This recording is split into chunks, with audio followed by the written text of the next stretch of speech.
하나님께서는 하나님이 가지고 계신 뜻을 드러내셔서 그 뜻을 따라서 일을 하십니다.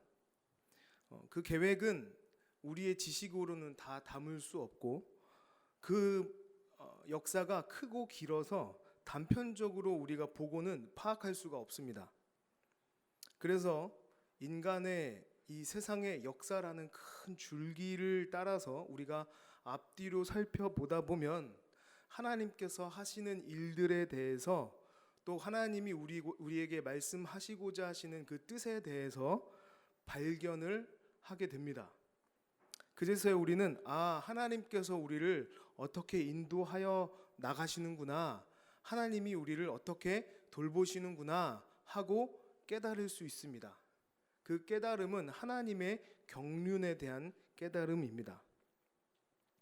아담을 만드신 후부터 하나님께서는 하나님의 백성을 어떻게 인도하셨는지, 또 아브라함을 불러내셔서 그 한 사람을 통하여 하나님이 어떻게 하나님의 뜻을 드러내고 계신지, 또 아브라함의 자손들을 통하여서 하나님이 어떤 백성을 만들고 싶어 하시는지에 대해서 하나님께서는 그들을 가르치시고 그들의 삶을 통하여서 인도하시는 그 방법을 통하여서 하나님께서 다스리시는 방법들을 보여주셨습니다.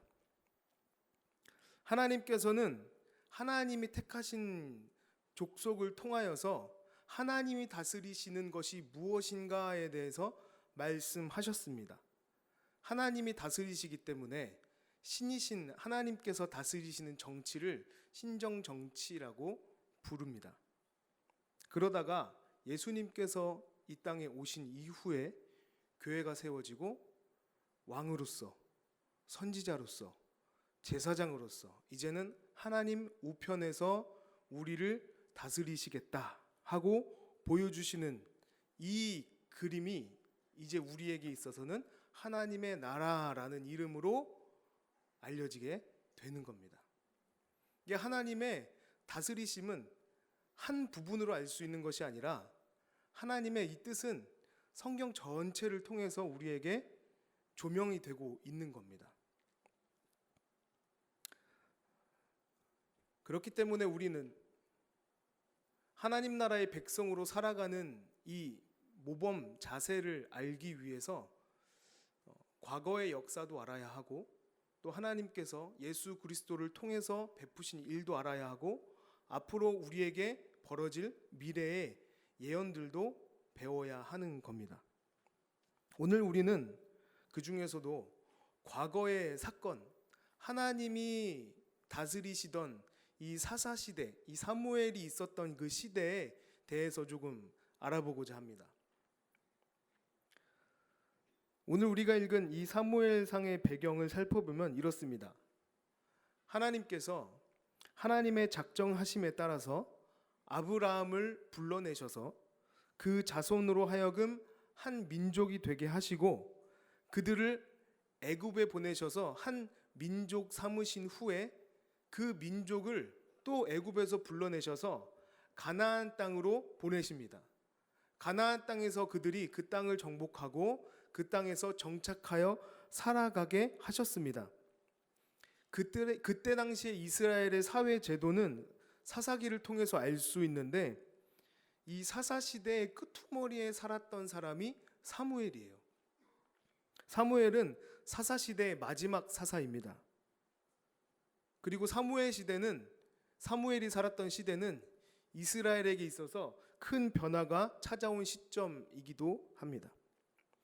사사기를 읽어보면 사사 시대에 구체적인 어떤 제도에 대한 언급이 등장하지 않아요.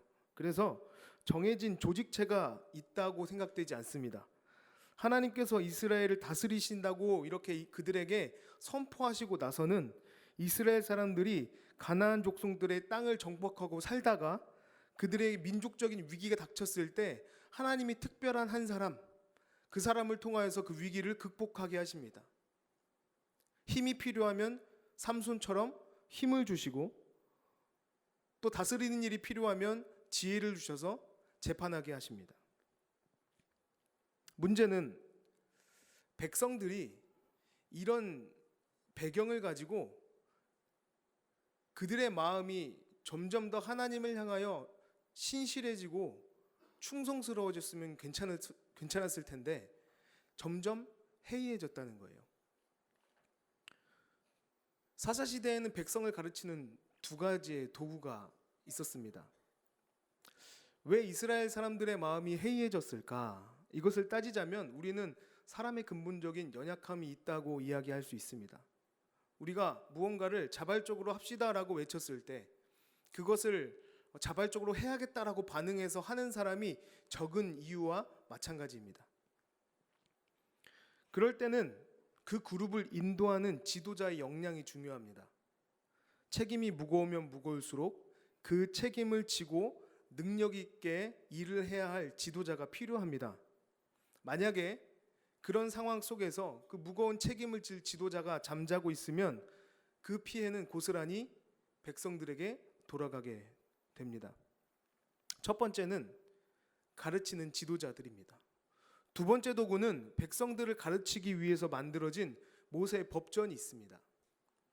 이 법전은 히브리 사회를 하나의 체계가 있는 사회를 만들어 가도록 해주었습니다. 그러니까 우리가 사는 지금 사회처럼 누군가가 지켜보고 그러면 일이 되고 어떤 법을 지킴으로써 이 체계가 유지되는 것이 아니라 개인이 그 법 앞에서 예배하고 제사하고 또 죄를 회개하고 그렇게 새롭게 된 그 양심을 가지고 그 하나님의 그 쓰여 있는 법에 따라서 자발적으로 그 말씀을 깨닫고 온전한 나라를 이루며 살아가게 되는 것, 그것이 가능한 시대, 이것이 사사 시대입니다. 지도자를 통하여서 모세의 법전을 통하여서 그 시대를 이뤄가도록 하나님이 만들어 놓으신 겁니다. 우리가 흔히 생각할 때 태평성대 하면 떠오르는 세 명의 왕이 있습니다. 임금이 있습니다. 요왕, 순왕, 우왕입니다. 요임금이 어느 날 길을 걷다가 한 농부를 만납니다. 그 농부의 표정이 너무 밝아서 그 농부에게 질문합니다. 당신은 무엇이 그리 즐겁습니까? 그랬더니 그 농부가 이렇게 대답합니다. 땅을 갈아서 거기에서 곡식이 나면 먹고 땅을 파서 거기에서 샘이 나면 그것을 샘물 삼아서 마시고 그러고 좋은 세월 만나서 그냥 평안한 세월 노래하며 살면 되는데 이 땅을 다스리는 임금이 나에게 뭐가 그렇게 중요하겠습니까? 자기 위에 어떤 세력이 있는지도 모를 만큼 자유롭게 또 자연스럽게 그러면서도 사람끼리 어울려 살아가는 사회, 이것이 태평성대입니다. 사람들은 억압이나 외부의 간섭 없이 자연스럽게 법을 지키고 규범을 지키는 그 높은 도덕성이 존재하고 그것을 자유롭게 누리며 살아가는 사회가 이상적인 사회라고 생각합니다. 그러면 우리에게 그런 사회를 이루는 것이 가능할까요? 사실 이스라엘 통해서 이루어지지는 않았는데 하나님께서 말씀하신 이 하나님의 법을 통하여 그것을 지키며 살아가게 하신 이 신정 정치의 이 모습은 이 태평성대의 모델이 될 수 있었습니다. 물론 이루어지지는 않았지만 그럴 수 있었습니다. 하나님께서는 예수 그리스도를 통하여서 그분이 통치하시는 온전한 나라가 있다고 우리에게 약속하셨습니다.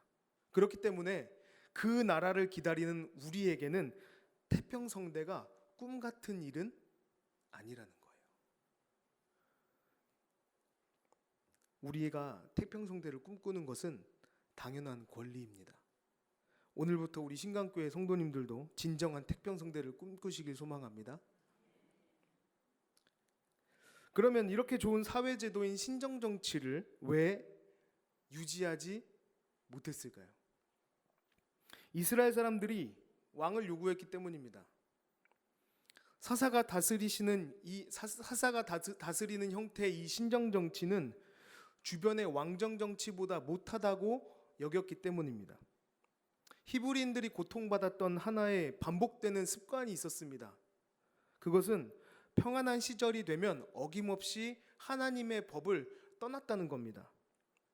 앞서 말씀드린 대로 자발적으로 하나님 앞에서 살아가는 것은 아무것도 없이 멋대로 살아가는 것이 아닙니다. 모세를 통해서 하나님의 말씀이 법전으로 주어졌고 그것을 가르치고 행하도록 돕고 제도를 만든 것은 아니지만 적어도 무엇을 따라 살아야 하는지에 대한 가르침을 줄 수 있는 이 가치 체계는 분명히 존재했다는 겁니다.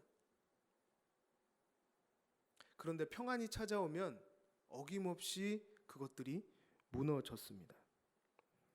원래 그래야 했던 것처럼 법을 지키지 않았습니다. 그들의 마음이 해이해졌습니다. 그러면 하나님께서 주변국을 통하여서 이스라엘을 치셨습니다. 이것이 반복되니까 자기들의 처신은 생각하지도 않고 하나님이 도구로 쓰신 주변 나라들에게 눈이 돌아가기 시작했다는 거예요. 주변 나라를 돌아보니까 그들은 신정정치가 아니라 왕을 가지고 있었습니다. 본질을 잃어버렸습니다. 하나님께서 원래 계획했던 것은 하나님의 그 경륜에 따라서 이스라엘이란 나라가 하나님의 나라의 모델이 되어 그들이 다른 나라의 제사장 나라 역할까지도 감당하는 것이었는데 그 본질을 잃어버렸습니다. 오늘 우리는 이 본질을 잃어버린 사사시대의 끝자락에서 두 부류의 지도자들을 보고자 합니다. 첫 번째 지도자는 엘리와 그의 아들들입니다.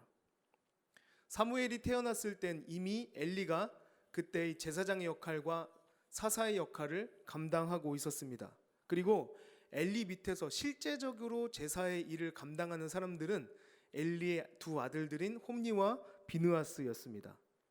제사장이던 엘리의 아들이었기 때문에 홈니와 비느하스도 제사를 드릴 수 있었습니다.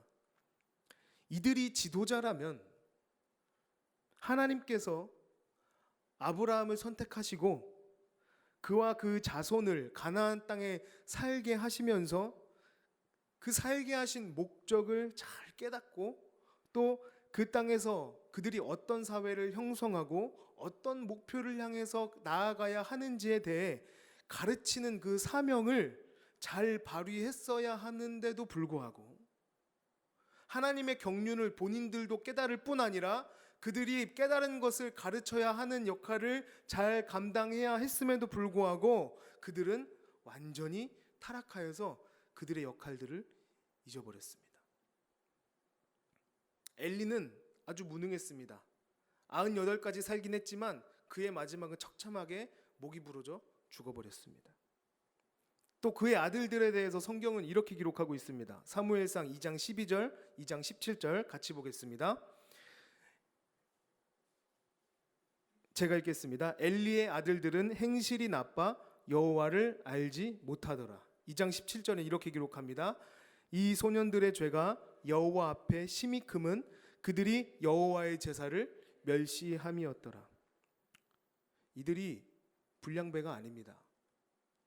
이방인이 아닙니다. 제사를 맡고 그 제사를 담당하던 사람들이었습니다. 이스라엘 백성들에게 가장 중요한 장치 중에 하나였던 이 제사를 그들은 조금도 귀하게 여기지 않았습니다.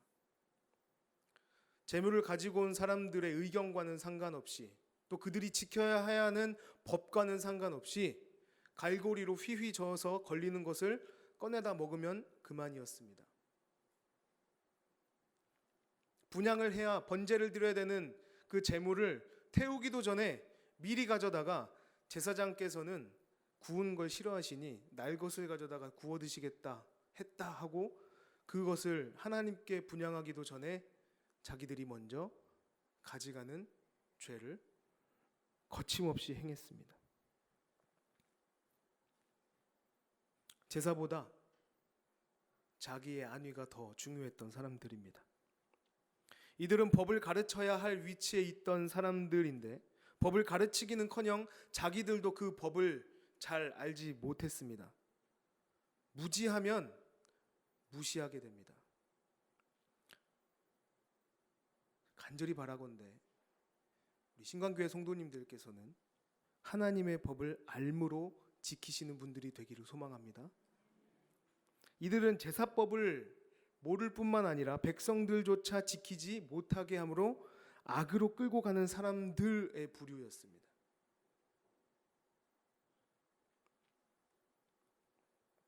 사사기 마지막 장에 보면 사사시대를 정리하면서 이렇게 말합니다. 그때 이스라엘에 왕이 없으므로 사람이 각각 그 소견에 오른 대로 행하였더라. 얼핏 들으면 당장 왕이 있어야 하겠구나 생각할 수 있습니다. 이 말은 어떤 제도적인 법률만 지키면 그렇게 살아갈 수 있는 시대가 아니라 자기가 받아들인 또 자기가 인식한 그 무엇이 자기의 법이 되었다는 거예요. 마음의 법이 되었다는 거예요. 그래서 그 법이 그 사람을 지배했다라는 겁니다. 문제는 자기 소견에 옳은 대로 받아들인 그 법이 그 소견이 옳아야 할 거 아닙니까? 그 소견은 가르치지도 않았는데 저절로 생겨날 리가 만무합니다. 사회에서 배우고 가르치는 거 그것들이 우리에게 교화시키는 것들이 중요하지만 그것보다 더 중요한 것은 교사가 가르치는 것입니다. 교육이 활발하지 못하고 둔할 때 그 사회가 어두워지는 것은 자명한 일입니다. 다른 편의 지도자가 있습니다. 오늘 우리가 읽은 본문에 등장하는 사무엘입니다. 하나님과 사람 사이에 중보자로 정해진 이 제사장의 역할, 왕의 역할, 이 선지자의 역할 세 가지를 구약에서 처음 보여준 사람이 모세입니다. 그리고 그 다음에 이 역할 세 가지를 다 같이 보여준 사람, 왕으로서, 선지자로서, 제사장으로서 이 역할을 다 보여준 사람은 사무엘입니다. 사무엘은 본인이 필요할 때 중요한 순간에는 제사를 드렸습니다. 사사로서 재판하는 역할도 맡았습니다. 사무엘이 하는 재판은 시비를 가려서 누가 옳고 그름을 보여주는 일이 아니라 어떤 문제를 앞에 두고 이 일과 저 일 사이에서 우리가 정말 해야 하는 일이 무엇이고 우리가 어떤 일을 해야 할 처지에 있는 사람인가, 우리가 어떤 목표를 향해 나아가야 할 사람들인가, 이것들을 환기시키고 그들이 정말 이뤄야 할 큰 뜻들을 바라보고 그것을 목표하게 해 주었다는 것입니다. 사무엘을 통해서 우리가 볼 수 있는 것은 지도자의 역할, 이 사사의 역할과 제사장 역할로 말미암아 그들이 숫자는 적지만 비록 적은 수의 사람들이었지만 그들이 바로 서야 그들에게 가르쳐야 하는 책임을 잘 지켜나갈 수 있다 하는 것입니다. 교회에서 가르치는 역할이 참 많습니다. 그런데 이렇게 가르쳐야 하는 이 역할들이 우리에게 굉장히 의미 있어야 합니다. 가정에서도 가르쳐야 하는 역할이 굉장히 중요합니다. 그 일들이 의미가 있어야 합니다. 잘못 생각하면 그것들이 어떤 판단하는 역할이 될 수 있습니다. 내가 하는 이만큼의 역할만큼, 이만큼의 태도만큼 너도 그렇게 해야 해. 그러나 우리가 정말 가르쳐야 할 것은 그 사람의 시시비비를 가리고 옳고 그름을 드러내는 일이 아닙니다. 우리가 교회 안에서 또 우리의 자녀에게, 교회 학교에서 우리 다음 세대에게 해 주어야 할 것은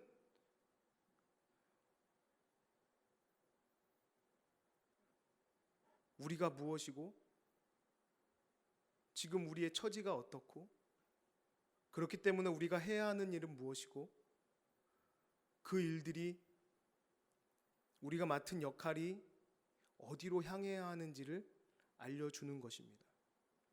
이것을 한마디로 정의하면 기독교 세계관이고 성경을 빌어서 이야기하면 먼저 우리에게 생명을 주셨기 때문에 우리의 다음 세대들 혹은 다른 사람들에게 생명을 전하는 일입니다. 그것을 감당하지 못했던 엘리와 그의 아들들은 생명을 살리지도 못할 뿐 아니라 자기들도 죽임을 당했습니다. 반대로 하나님 앞에서 사무엘은 그 일을 충실히 해 나갑니다. 그리고 그 일을 열심히 해 나갈 때 인정받기 시작합니다. 오늘 우리가 읽은 본문 사무엘상 3장 19절을 보니까 이렇게 기록해 있습니다. 사무엘이 자라매 여호와께서 그와 함께 계셔서 그의 말이 하나도 땅에 떨어지지 않게 하시니. 가르치는 사람에게 정말 중요하고 필요하고 바라는 소망이 하나 있다면 아마도 내가 전하고 내가 말한 모든 것들이 땅에 떨어지지 않고 올바로 전해지는 것일 것입니다. 한국적인 표현으로 하면 무슨 떡처럼 말해도 찰떡같이 알아듣는 것. 나의 부족한 언변에도 권위가 세워지는 것.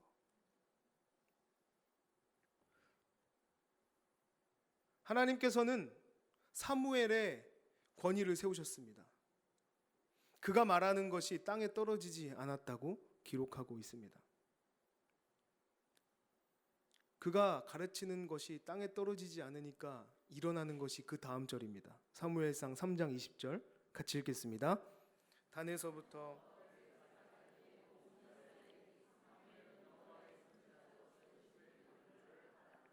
아멘. 사무엘의 권위를 지금 누가 세우셨습니까?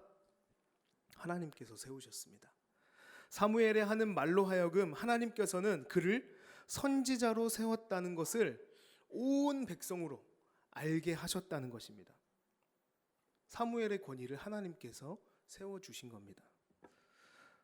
정말 중요한 것은 저는 그의 권위가 섰다는 데 있지 않다고 생각합니다. 중요합니다. 말의 권위가 쓰고 내가 허리를 피지 않아도 내가 고개를 뻣뻣이 들지 않아도 하나님께서 그의 권위를 세우셨다는 건 지도자로서 참 기쁜 감사한 일이라고 생각합니다. 그러나 정말 중요한 것은 그의 권위가 세워지기에 앞서서 하나님께서 그와 함께 하셨다는 거예요.